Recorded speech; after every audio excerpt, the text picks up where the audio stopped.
यदि आप 30 के हैं तो यह आपकी एंटी एजिंग स्किन केयर शुरू करने का सही समय है। यदि आप युवा रहना चाहते हैं तो मैं उम्र बढ़ने के संकेतों के बारे में बात करने जा रहा हूं और आप इसे सही तरीके से कैसे इलाज कर सकते हैं और बहुत लंबे समय तक युवा रह सकते हैं। तो सबसे आम उम्र बढ़ने के संकेत आमतौर पर सूखी और बेजान त्वचा, डीली त्वचा, लोच की कमी और गालों पर वॉल्यूम की कमी और खोखली आंखें होती हैं। तो ये लक्षण आमतौर पर 30 की उम्र के बाद शुरू होते हैं और समय के साथ बढ़ते हैं। तो यदि आप अपनी उचित स्किन केयर रूटीन बनाए रख सकते हैं और कुछ एसिडिक प्रक्रियाएं कर सकते हैं जो आपको कोलेजन उत्पन्न करने और बहुत लंबे समय तक युवा दिखने में मदद कर सकती हैं। तो मैं सबसे आम गैर सर्जिकल फेसलिफ्टिंग प्रक्रियाओं और एंटी एजिंग उपचारों के बारे में बात कर रहा हूँ, जो आपको बहुत लंबे समय तक एक बहुत अच्छी लोचदार और स्वस्थ त्वचा प्राप्त करने में मदद कर सकते हैं।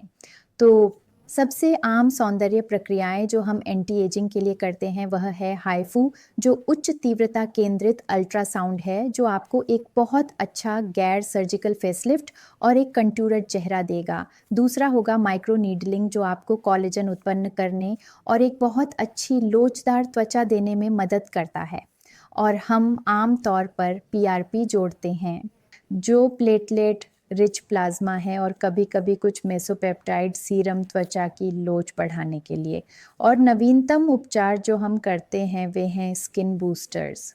कुछ बहुत अच्छे स्किन बूस्टर्स होते हैं जिनमें हाइल्यूरोनिक एसिड होता है, जो वास्तव में चेहरे पर किया जाता है, जो एक इंजेक्टेबल उपचार है, लेकिन यह आपकी त्वचा की लोच और हाइड्रेशन को पुनः प्राप्त करने के लिए बहुत अच्छा है।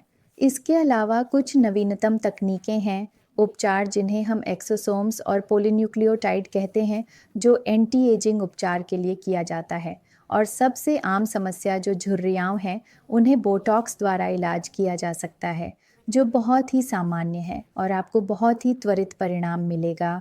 और यह 6 महीने तक रहेगा। यदि आप इसे बनाए रखते हैं तो यह हमेशा के लिए एक झुर्रियों से मुक्त चेहरा होगा। और हाँ, आपको इसे हर 6 महीने में करना होगा। और चेहरे की लोच और वॉल्यूम को पुनः प्राप्त करने के लिए हम फिलर्स कर सकते हैं, और डीली त्वचा के लिए थ्रेड लिफ्ट आजकल बहुत ही सामान्य है और बहुत से लोग इसे कर रहे हैं, और यह आपकी त्वचा के कोलेजन के पुनः विकास और पुनः वृद्धि में मदद करता है, और यह आपको बहुत लंबे समय तक एक निर्दोष, तंग और चमकदार त्वचा दे सकता है। तो और भी अधिक अद्यतन प्रौद्योगिकियां मौजूद हैं, तो आप अपने त्वचा विशेषज्ञ से संपर्क कर सकते हैं और जान सकते हैं कि आपके लिए सबसे उपयुक्त क्या होगा। केवल इतना ही नहीं, एंटी एजिंग स्किन केयर के बारे में मैं आपको कुछ बहुत अच्छे स्किन केयर उत्पाद सुझा सकता हूं, जिन्हें आप अपनी स्किन केयर रूटीन में रख सकते हैं और अब से अपनी एंटी एजिंग स्किन केयर शुरू कर सकते हैं। तो यदि आप 30 के हैं तो आप रेटिनॉल का उपयोग शुरू कर सकते हैं, लेकिन निश्चित रूप से बहुत कम मात्रा में और सप्ताह में 2 बार से अधिक नहीं, रात में। और निश्चित रूप से हाइल्यूरोनिक एसिड शुरू करने की कोई उम्र नहीं है, जो आपकी त्वचा की हाइड्रेशन को बनाए रखने में मदद करेगा, और यह आपकी त्वचा की लोच भी प्रदान करेगा, और यह निश्चित रूप से आपको एक बहुत ही प्राकृतिक चमक देगा। और यदि आप पिगमेंटेशन के बारे में चिंतित हैं, तो आप कोई भी सीरम या मॉइस्चराइज़र रख सकते हैं जिसमें विटामिन सी, अल्फा ब्यूटेन, साथ ही कैल्सिक एसिड होता है, और कुछ अन्य सामग्री होती हैं जो आपकी त्वचा की समस्या के अनुसार दी जा सकती हैं। और निश्चित रूप से यदि आप नहीं चाहते कि आपकी त्वचा बहुत कम उम्र में क्षतिग्रस्त हो, तो आपको एसपीएफ बनाए रखना होगा।